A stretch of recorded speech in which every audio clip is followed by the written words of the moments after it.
হলো মনে মনে হলো, তার মানে মানসিক পাপ। মনে মনে পাপ চিন্তা করাটাও একটা পাপ। মানসিক পাপ। বাচিক পাপ মানে বাক্য দ্বারা পাপ করা, বাক্য দ্বারা কাউকে আকথা কুকথা বলা, এটাকে বাচিক পাপ। আর একটা কায়িক পাপ, কায়া মানে শরীর দ্বারা পাপ করা। তাহলে পাপ কয় প্রকার হলো মায়েরা? মানসিক পাপ, বাচিক পাপ আর কায়িক, কায়া দ্বারা পাপ করা। এবার মেনে চলুন, কোনো একটা পাপ করলে এই পাপটা শোধরাবেন কি করে? মৃত্যুর পরে কিন্তু পাপ শোধরায় না। মৃত্যুর পরে যদি শ্রাদ্ধ করলে পাপ শোধরাতো, তাহলে সারা জীবন কোনো ভালো কাজ করার দরকার নেই, খারাপ কাজ করে যাও, মৃত্যুর পরে তোমার ছেলে তোমার শ্রাদ্ধ করে দেবে, তোমার মুক্তি হয়ে যাবে। না ভাই, যা হয় বেঁচে থাকতেই হয়। মন দিয়ে শোনো, তুমি পাপ করলে পাপ খণ্ডন হবে কি করে? অজ্ঞানের পাপ জ্ঞানে খণ্ডন হবে, জ্ঞানের পাপ সতে খণ্ডন হয়, আর সৎ অবস্থা করলে সাধু প্রবৃত্তিতে খণ্ডন হয়। সাধু প্রবৃত্তিতে যদি তুমি পাপ করো, ওই পাপ তীর্থ ভ্রমণ করতে হবে, তীর্থ ভ্রমণে গেলে পাপ খণ্ডন হয়ে যায়। এবার মেনে চলুন, তীর্থে গিয়ে আপনি পাপ করছেন, তীর্থে গিয়েও আপনি আপনি বলতে পারেন যে বাবা তীর্থে গিয়ে কখনো পাপ হয়? বলে হ্যাঁ হয়। কিরকম? আপনি বাসে উঠে বেড়াতে গেছেন, আপনার কথা আছে দুপুরবেলা পনির খেতে দেবে, কিন্তু পনির দেয়নি, ডাল দিয়েছে, তাহলে কি হলো? পাপ হলো তো। সকালে টিফিন দেওয়ার কথা ছিল, কিন্তু বাসটা এমন একটা জায়গায় দাঁড়িয়েছে টিফিন আপনি পেলেন না, তাহলে কি হলো? তীর্থে গিয়ে পাপ হলো তো, পাপ হলো। এইবার আপনাকে রফা করে নিয়েছে, এই জায়গা ঘোরাবে, কিন্তু সেই জায়গা ঘোরাবে বলে সেই জায়গা ঘোরালো না, 3-4টে জায়গা বাদ দিয়েছে, আউট হয়ে গেছে, তার মানে তীর্থে গিয়ে পাপ হলো। এই তীর্থের যদি গিয়ে আপনি পাপ করেন, তীর্থের পাপ কে খণ্ডাবে? তীর্থের পাপ খণ্ডাবে মহৎ আত্মা। আর আপনি তপস্বী হয়ে গেলেন, যোগী হয়ে গেলেন, এর পাপ কে খণ্ডন করবে? গৃহত্যাগীতে। এবার গৃহত্যাগ দেওয়ার পরে যখন আপনি পাপ করবেন, সেই পাপকে খণ্ডন করবে নিন্দুকে। পাড়ায় অনেকে দেখবেন মানুষ মানুষকে নিন্দা করে। আজকে দীনকৃষ্ণ ঠাকুরকে অনেকে নিন্দা করছে, এতে কি হচ্ছে? দীনকৃষ্ণ ঠাকুরের লস হচ্ছে, লাভ হচ্ছে। যদি জানতে অজান্তে কোনো পাপ করে থাকে, সেই পাপের অংশ কে নিচ্ছে? দীনকৃষ্ণ ঠাকুরের যারা নিন্দা করছে। এর জন্য শাস্ত্রে বলা হয়েছে, কু দেখবে না, কু শুনবে না, কুটা বলবে না। পাপ আমি যদি তোকে বলি, তাহলে তুই যদি শুনিস তোর পাপ হবে, আমি তোকে বলতে পারবো না। তবে হ্যাঁ, আমি শুনে দেখলাম ভাগবত শুনলে খারাপ কিচ্ছু হয় না, ভাগবত শুনলে ভালোই হয়। একবার ভাগবত শুনেছে, একটা কান হটিয়ে দিয়ে, সেদিনের পর থেকে সে খুঁজছে। কি খুঁজছে? সেদিনের পর থেকে শুনছে, আমি সাধু কোথায় পাই, সাধু কোথায় পাই গো, সাধু কোথা পাই, আমি সাধু কোথা পাই, সাধু কোথা পাই গো, সাধু কোথা পাই, আমি সাধু কোথা পাই, সাধু কোথায় পাই গো, সাধু কোথায় পাই, আমি সাধু কোথায় পাই, সাধু কোথায় পাই, সাধু কোথা পাই গো, সাধু কোথা পাই। যার কাছে গিয়ে বলবো আমি, কাছে গিয়ে বলবো আমি, ভাগবত শোনাও, ভাগবত শোনাও মোরে, ভাগবত শোনাও। কাছে গিয়ে বলবো আমি, যার কাছে গিয়ে বলবো আমি, ভাগবত শোনাও, ভাগবত শোনাও গো, ভাগবত শোনাও। আমি সাধু কোথা পাই গো, সাধু কোথা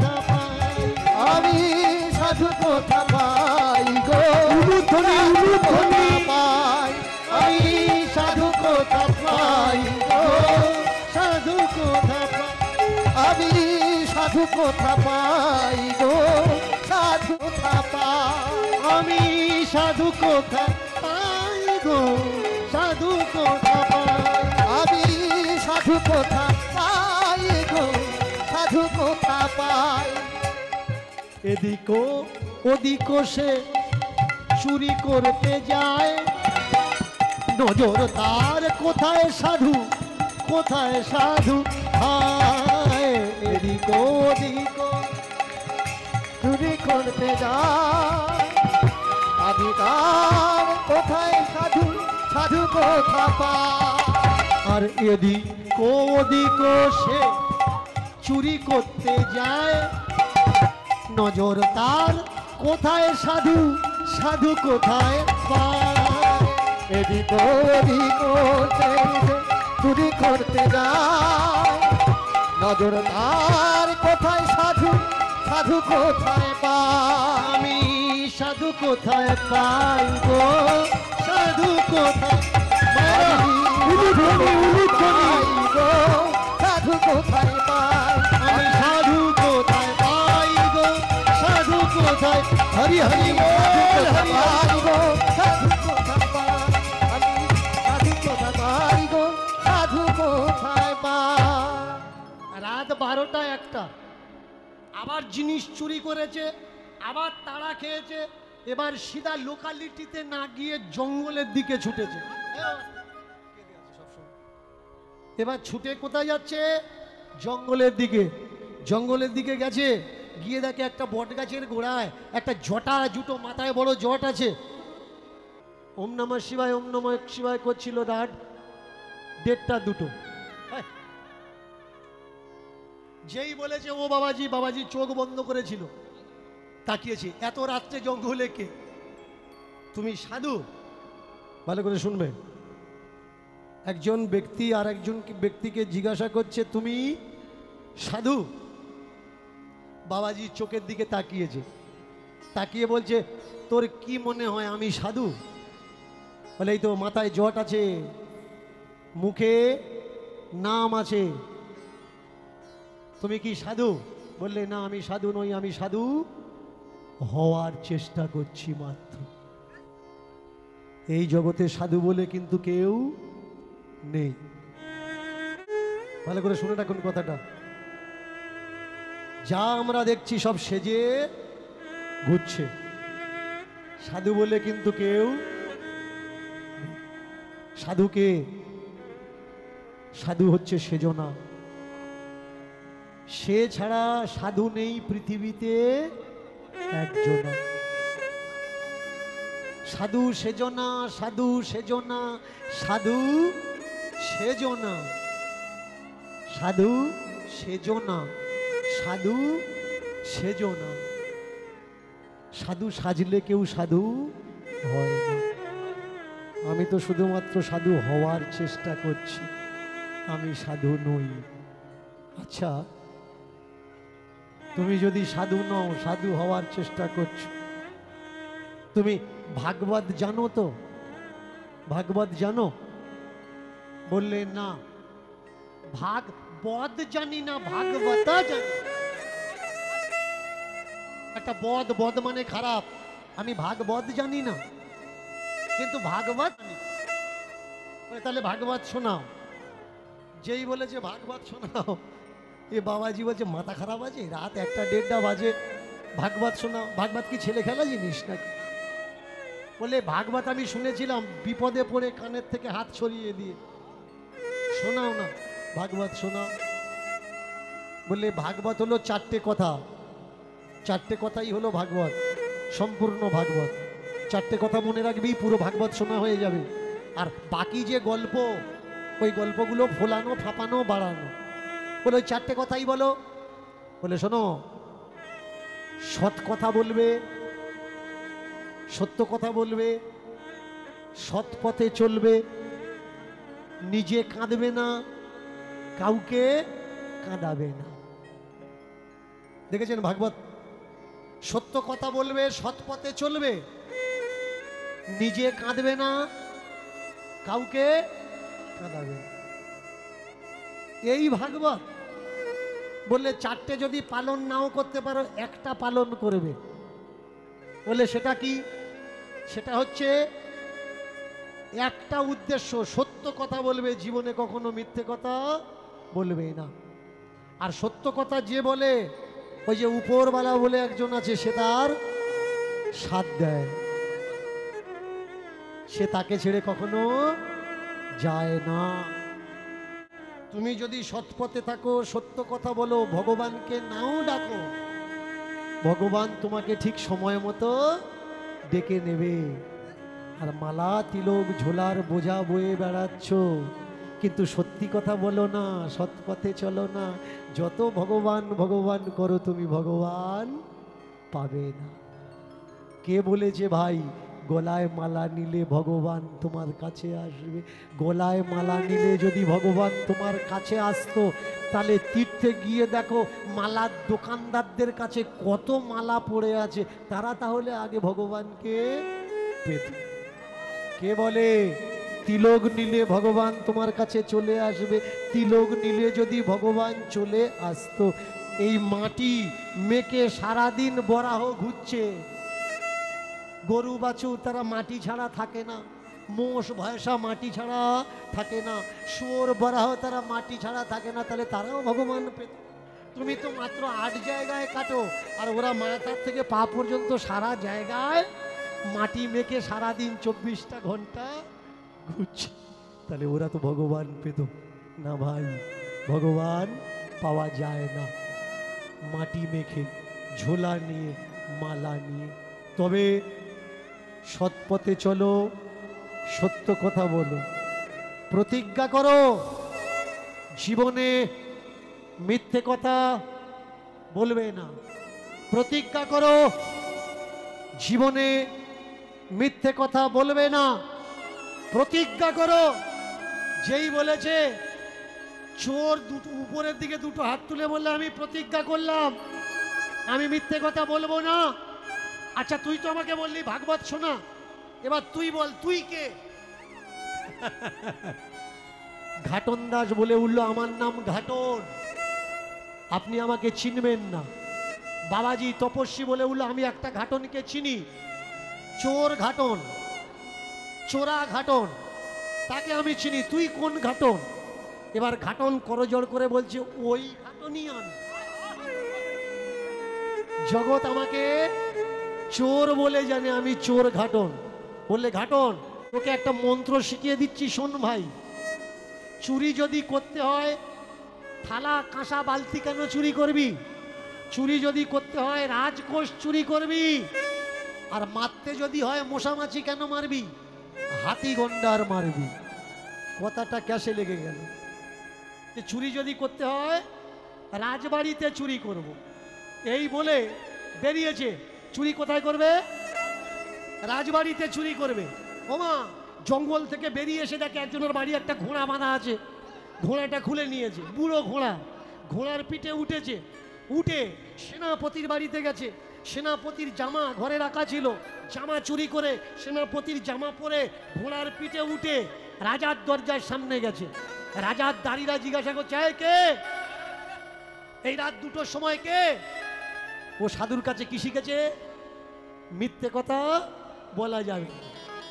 ঘোড়ার পিঠে উঠে সেনাপতির পোশাক লাগামটা ধরে বললে, আমি চোর। ওকে বলে আমি চোর। যেই বলেছে চোর, তারই উঁকি মেরে দেখলে, ওরে বাবা এ তো সেনাপতি।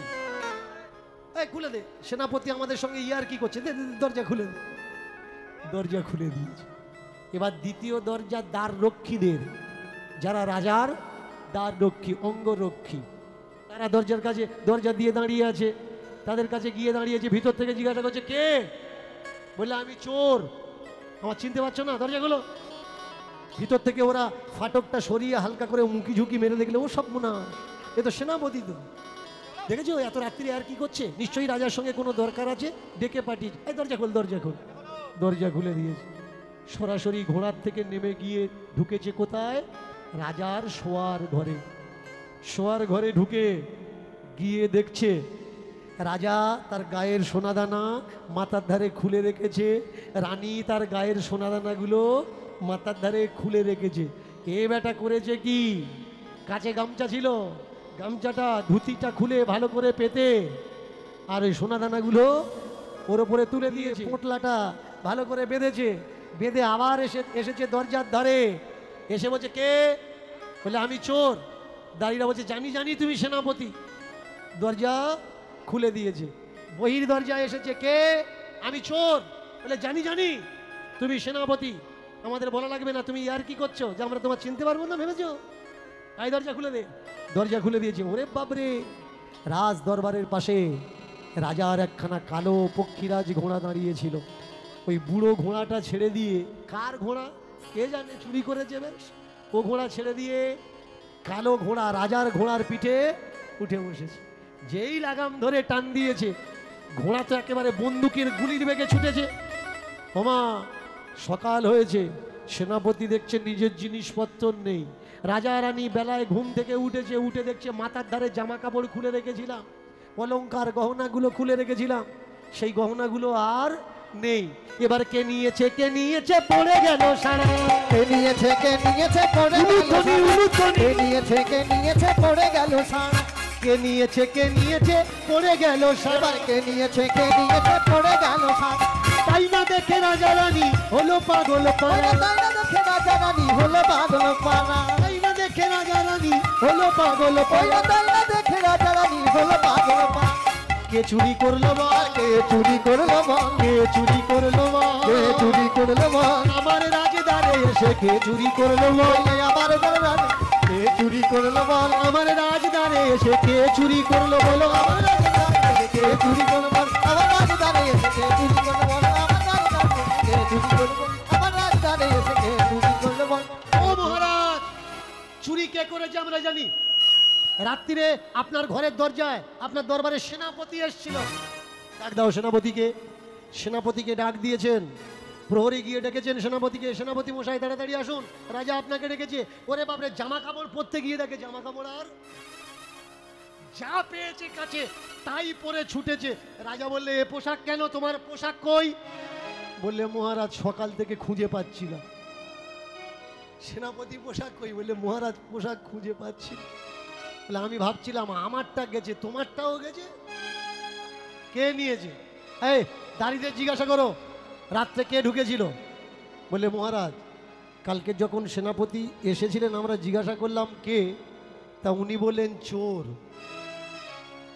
তা চোর যদি আসবে সে কখনো বলবে আমি চোর? বললে দেখ আমাদের রাজ্যে একখানা চোর আছে, তার নাম ঘাটন দাস, তাকে জীবনে কেউ কিন্তু চোখে দেখেনি, তার দেখতে কেমন, এখন ধরবি কি করে?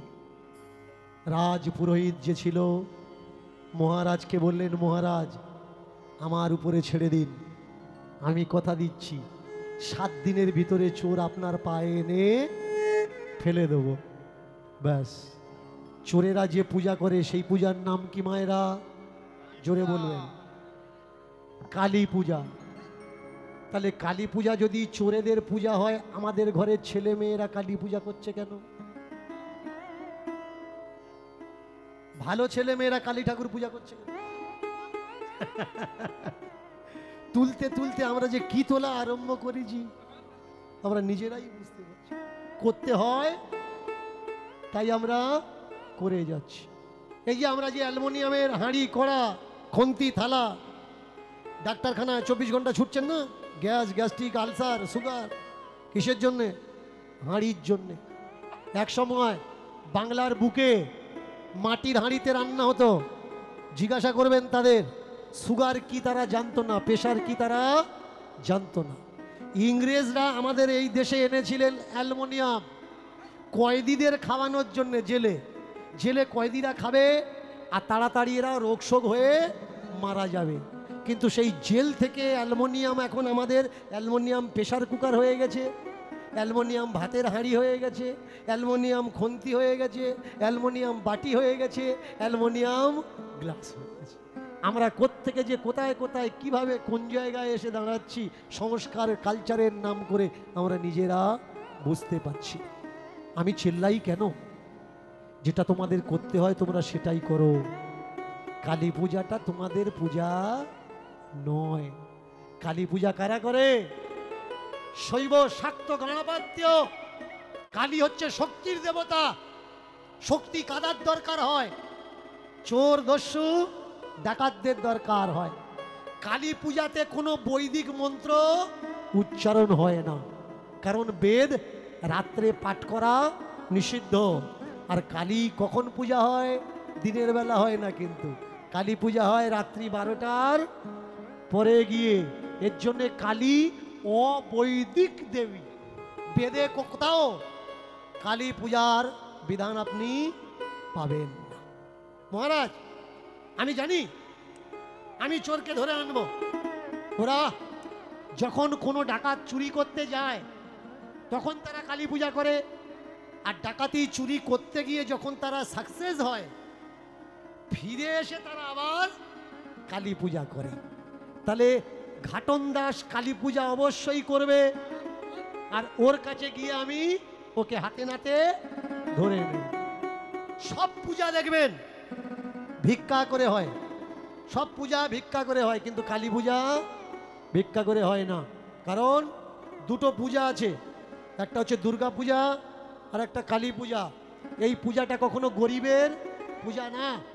এই পূজায় যদি একটা মন্ত্রের উ আ মাত্রা কম হয়ে যায়, সে বাড়ির ইট পর্যন্ত বিক্রি হয়ে যাবে। এটা আমার মুখের কথা নয়, এটা শাস্ত্রের বিধান। দেখবেন পুরনো জমিদার বাড়িগুলো দেখুন, যেখানে যেখানে দুর্গা পূজা হতো তাদের বাড়ির ইটগুলো দাঁত বেরিয়ে গেছে, বাড়িতে কোনো মানুষজন থাকে না। কেন? আ উ ভুলের জন্যে। এত সহজ জিনিস নয়, ভালো করে মন দিয়ে শুনবেন। পুজো করতে গেলে যে প্রার্থনাটা করা হচ্ছে, পৈতাতে আড়াই প্যাঁচ মেরে যেটা চাওয়া হচ্ছে সেটা কি? ওম বিকলং মন্ত্রতে সর্বে জেমং হিংস্র জন্তুব মৃত্যু রোগ ভয় ক্লেশ পতন্ত শত্রু মস্তকে। এটা অন্যায় চাওয়া হলো।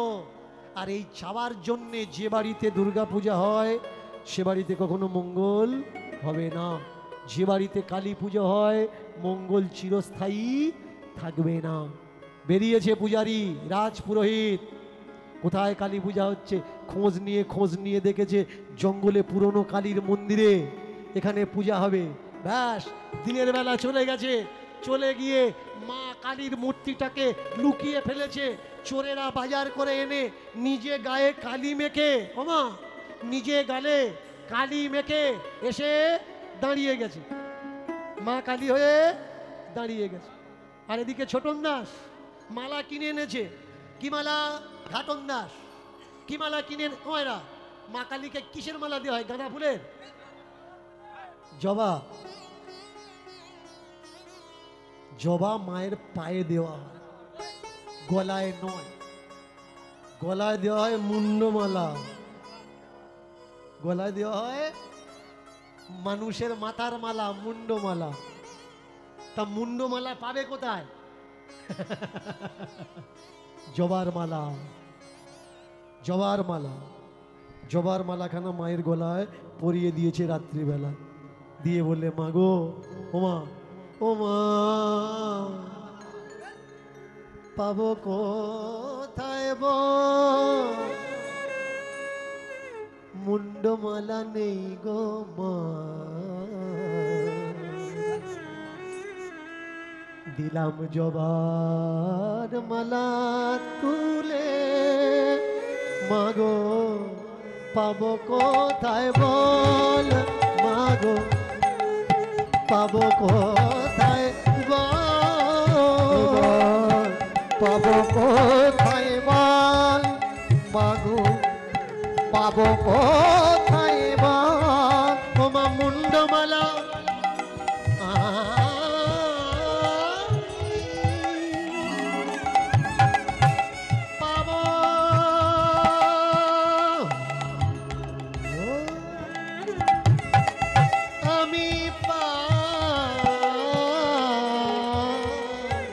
পাবো কোথায় বল মা, পাবো কোথায় বল মা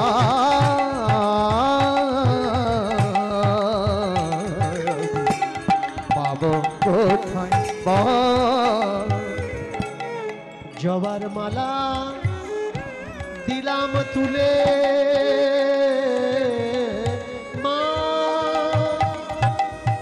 হিংসা তুই জানা ভুলে ওমা মুন্ডমালায় রক্ত ঝরে জবার মালা লাল বটে মা মা মা মা মা ওগো মা ওগো মা বাবা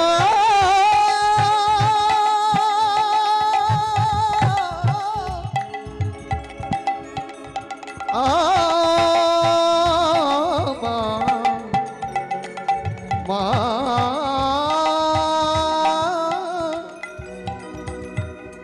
মাগো জবার মালা দিলাম তুলে হিংসা তুই মা জানা ভুলে মাগো সবই হলো তোরই ছেলে মাগো সব হলো তোরই ছেলে কেন অবহেলায় ফেলিস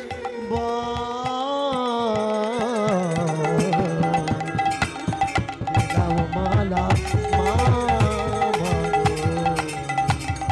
দিলাম মালা মা মাগো দিলাম মালা মা মা মা জবার মালা খানা মায়ের গলায় দিয়ে এ মা তো আর মা নয় রাজ পুরোহিত মা কালী সেজে দাঁড়িয়েছে আর একেবারে ঘাটন দাস নিচে হাতে মালা খানা গলায় পরিয়ে দিয়েছে ভয়ে রাজ পুরোহিত ঠক ঠক ঠক ঠক ঠক ঠক করে কাঁপছে মালাটা ঝিরঝির ঝিরঝির ঝিরঝির করে দুলছে প্রদীপের আলোটা প্রজ্বলিত তাপে মায়ের গায়ের ছায়াটা মন্দিরের দেয়ালে পড়েছে আর মালাও দুলছে ভয়ে ঘামও বেরিয়ে আসছে মনে পড়ে গেল কোন কথা পায়ে বেল কাটা ফুটেছিল কাঁটাটা বের করতে গিয়ে কান থেকে হাত সরিয়ে ভাগবত শুনেছে আর ভাগবতে কি শিক্ষা পেয়েছে ভগবানের গলার মালা দোলে না ভগবান দুলতে পারে কিন্তু মালা দোলে না যত গরম হোক না কেন ভগবানের ঘাম হয় না আর ছায়া ভগবানের পড়ে না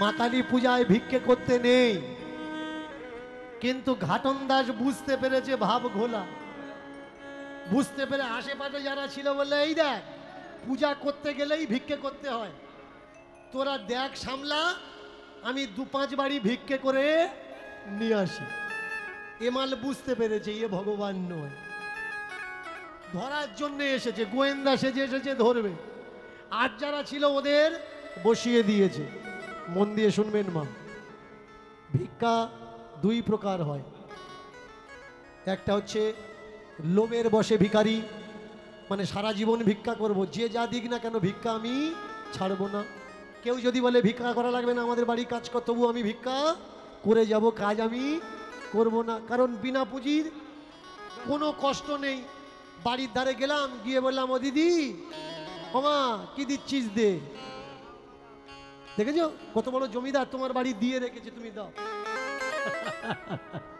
আর একটা ভিক্ষা কি আর একটা ভিক্ষা হলো 10 জনের জন্য ভিক্ষা লক্ষ্মী পূজা সরস্বতী পূজা দুর্গা পূজা কালী পূজাতে গিয়ে দেখবেন খিচুড়ি হয় হয়তো আপনার ঘরের এমএ পাস ছেলেটা সেও বস্তা ধরে বিএ পাস ছেলেটা যে স্কুলের মাস্টারমশাই সেও পাড়ায় চলে যায় বস্তা নিয়ে দে কি দিচ্ছিস দে এটা কি এটা 10-এর জন্যে ভিক্ষা আজকের যে কীর্তনটা হচ্ছে এই কীর্তনের কমিটির ছেলেরা আপনাদের ভিতরে যাচ্ছে এই ভিক্ষাটা তাদের জন্যে নয় কীর্তনের জন্যে 10-এর জন্যে ভিক্ষা আপনারা যে যেমন পারবেন তাদের দুহাত ভরিয়ে দিন আর বসে থাকবেন কেউ উঠবেন না মন দিয়ে ভালো করে কীর্তন